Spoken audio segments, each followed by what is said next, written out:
Welcome back. It's day 28 of our challenge. तो आज जो टॉपिक है वो है फंडामेंटल एनालिसिस। फंडामेंटल एनालिसिस होती क्या है? अच्छा देखिए, fundamental analysis normal company corporation की थोड़ी सी मुख्तलिफ होती है बनिस्बत क्रिप्टो के। अब जो नॉर्मल कंपनी की जो एनालिसिस होती है वो उसकी फाइनेंशियल स्टेटमेंट बेस्ड होती है, पर क्रिप्टो के अंदर यानी कॉइन्स के अंदर हमारे पास कोई फाइनेंशियल स्टेटमेंट्स नहीं होती जिसके थ्रू हम लोग एनालाइज कर सके। अब वहां पे जो कंपनी में एनालिसिस होती है वो नॉर्मली बेस्ड होती है उसके पी रेशियो में, उसके प्रॉफिट रेशियोज के अंदर, उसकी एनपी, उनकी उसकी ग्रॉस प्रॉफिट मार्जिन, उसके earning per shares etcetera etcetera. Crypto के अंदर जो उसकी फंडामेंटल एनालिसिस होती है ना, वो बेस्ड होती है कि कुछ किस टेक्नोलॉजी पे वो क्रिप्टो बेस करता है, यानी वो कॉइन बेस करता है। जिस कॉइन के हम लोग बारे में सर्च कर रहे हैं वो कितना एक्टिव है ऑन सोशल मीडिया, उसकी जो इम्प्लीमेंटेशन है वो कितनी पावरफुल है, कितना हेल्पफुल है किसी भी टेक्नोलॉजिकल प्रॉब्लम को सॉल्व करने के अंदर। तो फंडामेंटल एनालिसिस यहाँ पर क्रिप्टो की इस तरीके से होती है। उसकी मार्केट में डिमांड कितनी है, वो जो टेक्नोलॉजी इंट्रोड्यूस हुई है वो फ्यूचर के बारे में क्या क्या चीजें चेंजेस ला सकती है या कितनी हेल्पफुल हो सकती है, ये सब कुछ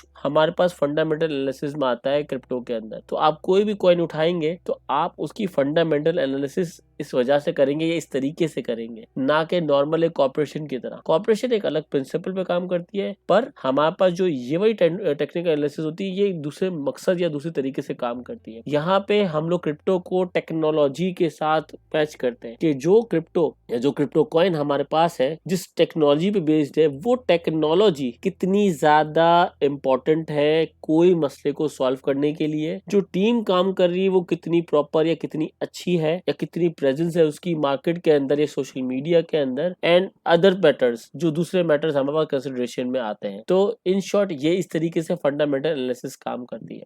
नेक्स्ट जो चीज है कि इतनी इंपॉर्टेंस क्या है फंडामेंटल एनालिसिस की क्रिप्टो के अंदर। देखिए, हमारे पास टेक्निकल एनालिसिस हर तरह की मार्केट में होती है, पर चूंकि क्रिप्टो मार्केट बहुत ज्यादा वॉलेटाइल होती है तो आप उसकी फंडामेंटल एनालिसिस को बहुत ज्यादा इंपॉर्टेंस देते हैं, specially when you are holding something in spot, यानी फॉर लॉन्ग टर्म के लिए। क्योंकि जो चार्ट्स होते हैं क्रिप्टो के अंदर या टेक्निकल एनालिसिस होती है क्रिप्टो के अंदर, वो शायद शॉर्ट टर्म ट्रेडिंग के लिए तो बहुत अच्छी चीज हो सकती है, यानी आप उससे शॉर्ट टर्म में तो काफी कंक्लूजन्स निकाल सकते हैं, इवन आप उसके अंदर हफ्तों की भी निकाल सकते हैं। पर to analyse on yearly basis it's very impossible thing, सही है, वेरी वेरी मच डिफिकल्ट। आप उसको उस चीज में समो नहीं सकते, आप उसको चीज में उस स्ट्रक्चर में ढाल नहीं सकते। क्यों? क्योंकि उसकी वॉलेटिलिटी इतनी ज्यादा है। अब इस सूरत हाल में हमें क्या करना पड़ता है, हमें फंडामेंटल्स को सामने लेके आना पड़ता है। उस फंडामेंटल्स के बेसिस पे ये देखना पड़ता है कि उसकी एक्विजिशन रेट कितना है, कितने लोग हायर कर से बैठे हैं, उसकी सप्लाई कितनी है, उसकी डिमांड कितनी है, सप्लाई बच कितनी गई है, वो कौन सा प्रॉब्लम सॉल्व करके दे रहा है मार्केट को, उसकी मार्केट में आने की वजह से कंपेटिटर्स को क्या नुकसान हो रहा है, व्हाट आर द कंपेटिटर्स जो उसको इफेक्ट कर सकते हैं। ये सारी चीजें हमारे लिए एकदम से बहुत इंपॉर्टेंट हो जाती है। क्यों? क्योंकि फंडामेंटल एनालिसिस नॉर्मली की जाती है लॉन्ग टर्म के ऊपर। तो ऑब्वियसली हम एक कॉइन को 5 साल बाद कैसा देख रहे हैं, इसी वजह से तो हम उस पर इन्वेस्ट कर रहे हैं। तो अब आपको समझ में आ जाएगा कि फंडामेंटल एनालिसिस क्यों इतनी इंपॉर्टेंट है इन क्रिप्टो rather than उसकी टेक्निकल एनालिसिस के। पर technical analysis in short term it's very good, आपको टेक्निकल एनालिसिस आना चाहिए, बट आप टेक्निकल के ऊपर 5 साल की इन्वेस्टमेंट नहीं कर सकते। आप टेक्निकल के ऊपर उसको पूरी तरह से जज नहीं कर सकते, क्योंकि टेक्निकल के अंदर बहुत सारे फैक्टर्स जो कि इफेक्ट हो रहे होते हैं। पर फंडामेंटल के अंदर मेन उसका जो क्राइटेरिया है, मेन जो हमारे पास क्रिप्टो कॉइन है या जो टेक्नोलॉजी है, वो चीज से देखी जाती है। आई होप आपको फंडामेंटल एनालिसिस का कॉन्सेप्ट समझ में आ चुका होगा। अब हमारे पास जो नेक्स्ट टॉपिक होगा वो यही होगा कि